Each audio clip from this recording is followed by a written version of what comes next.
Hey y'all, welcome to Layn Turo University. I'm going to go over 6 things I really believe that you should actually know before you start Turo. And I'm going to add one bonus at the end, so it'll be 7, but I'm going to label this 6 things you must know, and I'm going to give one bonus. The first thing you must know before you even decide to join Turo, or if you're already on the Turo platform, that you must do, that's very, very important, is first, you have to always verify your Turo guest driver license. I've done a ton of videos about how to actually do this. I even have a checkout video specifically tailored for this, how to actually take pictures of, I don't care if it's a remote checkout, a Turo Go, or just a regular handoff. I don't care. Always take pictures of their driver license and add it to Turo trip photos. You want to verify that the person's correct. Make sure the driver license is not expired, because that's our responsibility at this point. I do think it would be great if Turo implemented this, but at this point we have to verify that. And maybe maybe when they first joined, their license was valid, but by the time they got a trip with you, it's expired. If it's expired, you can't give them the vehicle. You have to also check if they want to use like some type of temporary driver license, and make sure that that's acceptable. There's strict requirements on actually doing that as well. But you want to take pictures of any type of licensing, international driver license, their current driver license, make sure it's valid. Very important, take a picture of the front, the back, have them hold a selfie. And if they don't do that, you do it for them when you meet them in person, especially if it's a remote checkout. Very, very important to do this. Always verify their driver license, because this can cause you a claim if you didn't verify it. And I've been in many claims. I've had a lot of success stories, but I have had some claims, and every single time, it never fails, the Turo rep always asks me, did I verify their driver license? And I'll say yes, and they'll say, do you have a picture of it? I'll say, yep, I do. It's actually loaded in the Turo trip photos. And they're like, wow, good job. That's actually not told. We're not told to do that, actually. This is something I figured out, and I record many videos on this, that they ask you for the driver license for proof of it, a picture of it, but it doesn't say anywhere to do this. It just says verify them. But you should actually take a picture of it, because if you don't have a picture to prove that you verified them, you're done. You're out of luck. You have to show that that their license is valid at the time of that you gave them the vehicle, and you also want to make sure that it's valid at the end of the vehicle. If they're, for example, if their driver license is valid today, and say today's the 1st, right? And for example, their license is expiring tomorrow, but they have a 3-day booking. That means by the time they give back your car, they're driving with a basically expired driver license.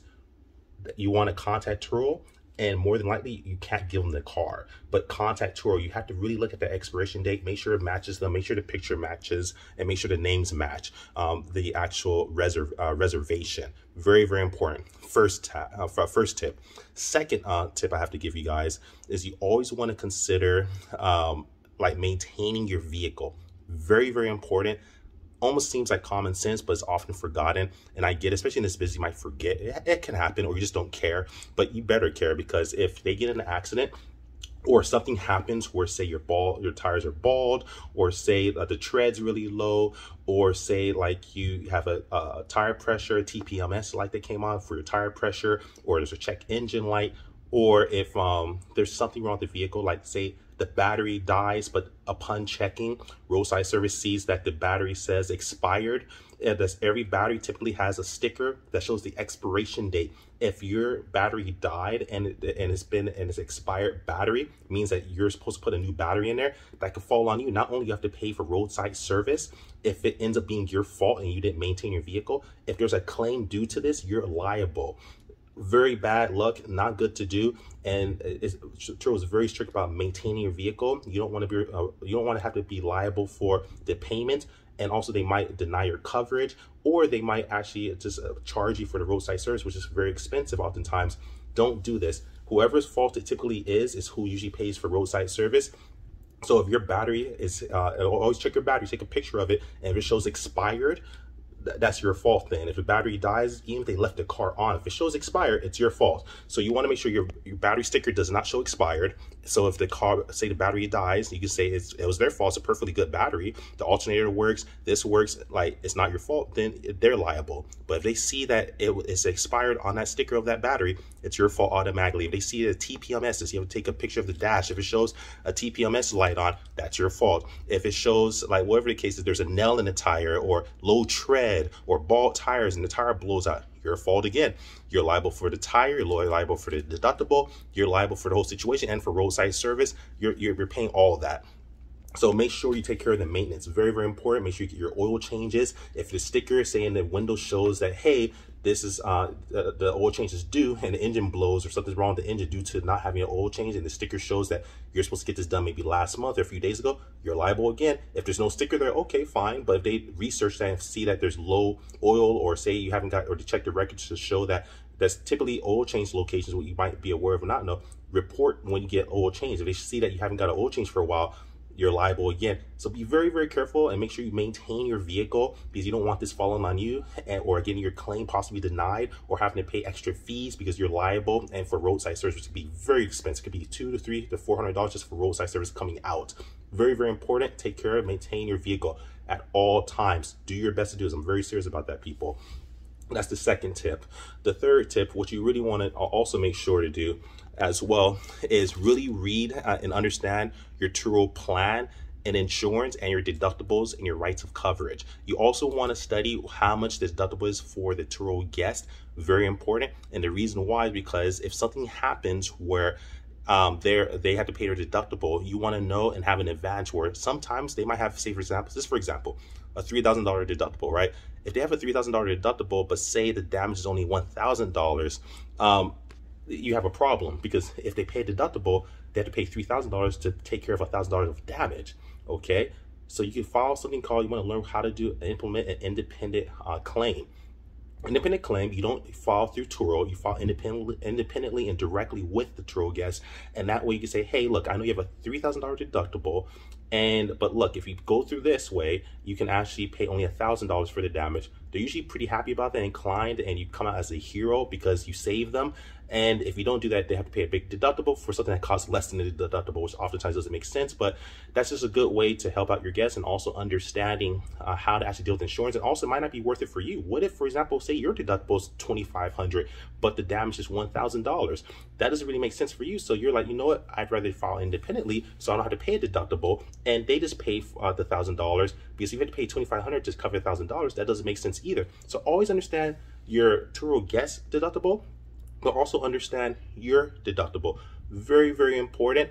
Next tip, number 4, always take a lot of pictures. I would recommend, and I've heard a lot of different numbers online, but I recommend at least 40 pre-trip and 40 post-trip. So 40 before, 40 after, which is total 80. I usually take over 100 pictures, but I'll recommend taking as many pictures as possible. The reason, you want to take as many pictures of all angles, all tires, showing there's no curb rash, or showing no damage, or if there is damage, there's damage already there. That way, so if something happens or there's new damage, Turo reps and also Turo claims adjusters and yourself and the guests can easily see that, hey, whatever the case is, I don't care if you say there's damage there or not, the pictures show a different story, that, or show the same story, that there is no damage. It helps you in the long term. Take as many pictures at the beginning and take pictures at the end. I recorded many videos on how to do this. I have a video that's been doing fairly well as well, where it shows you how to check in and check out. You can find that on my channel. But the main situation is that always make sure you take at least, I'll say minimum 40 pictures and in the beginning and 40 pictures at the end, so you can document everything. Sometimes we're human. You might miss something. It might be late at night. It might be, and that's another added on. If you're going to take pictures of your picture, make sure it's in well-lit areas. If it's sunny, you have no problem. If it's daytime, no problem. But if it's nighttime, take your car maybe to a gas station, take some quick pictures, or have your guests meet you at a gas station or somewhere that's well-lit. And again, take 40 pictures. And if it's late at night, you couldn't take good pictures, take another 40 again when it's sunrise. You have to usually about 24 hours to do it. So do it quickly as possible, because sometimes we're human. The reason you want to take as many pictures as possible, because you want to get rid of any chance of making a mistake and missing something. Sometimes it can happen. Car might look perfect, you didn't notice it, but then a few days later you see a crack. You're like, what? And then you go back in your picture, like, oh, the crack was there. Now you have proof. But if you don't have that proof, you just took 1 or 2 pictures, you missed that. Now you can't prove that the guest actually caused it, because now Turo might say, hey, you probably did it, or maybe someone else did it, but not this guest. Take as many pictures as possible, so just in case you miss it, if it's daytime, nighttime, dark out, light out, doesn't matter, you catch it. The camera can see a lot better than you can, because it takes the picture of what currently happened. Take pictures of all the tires, see if there's any curb rash, take pictures of even the engine, take a picture of the trunk, take a picture of the front side, back side, left and right side of the vehicle, the hood, the trunk portion, the top of the car, the inside of the interior, the gas, all that, how clean the car is or how dirty it is, if they left ash in it. Take as many pictures, because this helps you actually get your reimbursement for gas, for smoking, for cleaning, to also get reimbursed for cleaning, to also get your car taken care of, and properly file a claim for it if there is damage that the guest caused. Very, very important to do this, and I highly recommend that. Please do that. Another step is consider trackers. I've heard this quite a bit online, so this is something I completely agree with. Having trackers, I have a Tesla, and tracking automatically comes with it, and it's very, very beneficial. But for those that don't own a Tesla, highly recommend purchasing trackers for your car. Usually hardwired, but you can even have the ones that are plugged into OBD2. But unfortunately, those ones someone could just easily pull them out, and that's it. And I've actually had them installed all throughout the cars where you can't pull it out, and it gives me the capability of, usually when you have one that's installed, you can usually kill switch it, meaning that you cut off the power and track the authorities or Turo to that car, and the person can't start the car, which is pretty cool. But for the most part, I highly recommend having tracking. It's helped me time upon time. My car was stolen, taken to Mexico. It was stolen, taken to Arizona. I have multiple cars that have been stolen, and I was able to track them, thankfully, because tracking helps. Highly recommend that. And also just gives you peace of mind and more control, because what happens is, if you guys follow my channel, or if you're new to my channel, my car was stolen in Mexico and seized by U.S. Customs and Border Patrol. Sorry, it was so my car was stuck there for 4 to 5 months, unfortunately, and it was just stuck there. So the cool thing, I was tracked, but the problem is the whole process took so long. And if I would have not had that, it took even longer, because they had to locate it and the whole thing. The whole point is, it just shortens the time when you actually can track the car. You know where it's at. Even if it takes a long time, it takes a lot longer if you don't know where the car is. And then the payout period, and so you're losing a lot of money. If you can actually have tracking, it cuts down the time significantly, where you can actually put your car back on the platform, and you're good to go. So highly recommend that. Please understand that. And like I say, if your car's stolen, another thing to really consider, and this is a really missed one, this one's not really common. I am insurance licensed. I've been insurance licensed for over 8 years. Have your car properly insured. And no, I'm actually not talking about the Turo insurance plan. Yes, you should know your Turo insurance plans. As I mentioned earlier, you should know what your deductibles are. You should know what deductibles the guest has, so you can actually have a better resolution. But no, I'm saying having your personal insurance on your vehicle, or commercial or business insurance on your vehicle, is very beneficial. Most states, especially here in California, typically will cancel your non-renew your registration, or suspend your registration if you don't have insurance. And insurance companies in California report that when you don't have insurance on your vehicle, which is not good. What this means is, if you get in an accident, or if your car gets in an accident during a Turo trip, and your car doesn't have registration in your state because it was non-renewed, because you didn't put insurance on it, the Turo can actually have the option to potentially deny your claim, even if you're in the right, even if it's your guest's fault, because you broke and circumvented your contract with Turo. You're supposed to keep your car legally insured while on public streets, while it's not in a Turo trip. Turo insurance plan is just a Turo insurance plan. It's not an insurance policy for your vehicle. They're very specific about that, very transparent about that, and they let you know it only is for when your car is booked through a Turo platform, and once it ends, it's done. People try to be cheap and not spend on personal insurance, or they try not to have deductibles, or they try not to have a car covered while it's not being used, while it's parked somewhere. And if it gets set on fire, if it gets stolen, if it gets damaged while it's not on a Turo trip, you're out of luck. Then you can't go anywhere. You can't use your Turo insurance plan because it's not covered, because it wasn't in a Turo trip. And now you have problems now. Now you owe on a car. Now, oftentimes, especially if you put on a lease or a finance to own, they usually require you to have some type of insurance most times. So you circumvented that. They can sue you for that.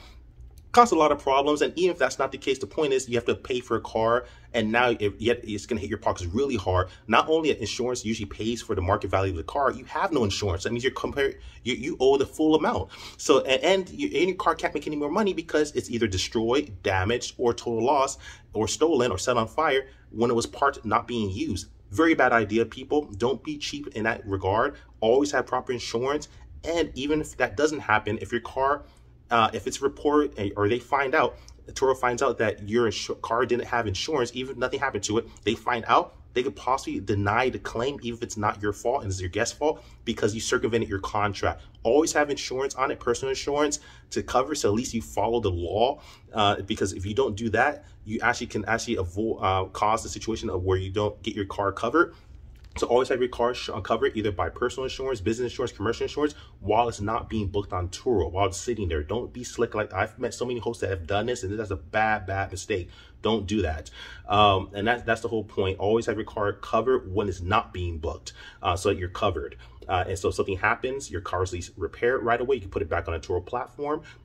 Or if, so you also don't risk your DMV for your municipality, non-renewing your registration or suspending your registration, or reporting to you that they're not gonna that your car is not eligible to be driven on public roads anymore. Bad situation. Don't do it. And last but not least, extra I'm gonna add, have gap insurance. It's called guaranteed asset protection. Again, I've been insurance for 8 years, so I might know a few things. I'm not perfect, but gap insurance, figure out if they cover your commercial usage of the vehicle. If they don't, try to find out and contact them and find a company that covers commercial gap insurance. Oftentimes they will cover you, but if they don't, try to find one that does cover commercial usage. So it takes care of the negative equity. What negative equity is, simply put, I've explained so many times on my channel, but I want to do it just for anyone that's new or just needs to be more reiteration. It basically, if you, for example, have a car that's worth $10,000, it depreciates. As we all know, when you drive off the lot, it could depreciate. But in general, cars just depreciate. Just how it is. So say it depreciates to $7,500. Now, the insurance, Turo insurance plan, or your insurance policy, a personal one or a business one, will only cover $7,500. What the market value is, not what you owe on the loan. So you owe $2,500. Gap insurance basically takes care of that negative equity. Highly recommend that. That's basically my 6 tips of why you should, but I actually added 7. I had some extra ones in there.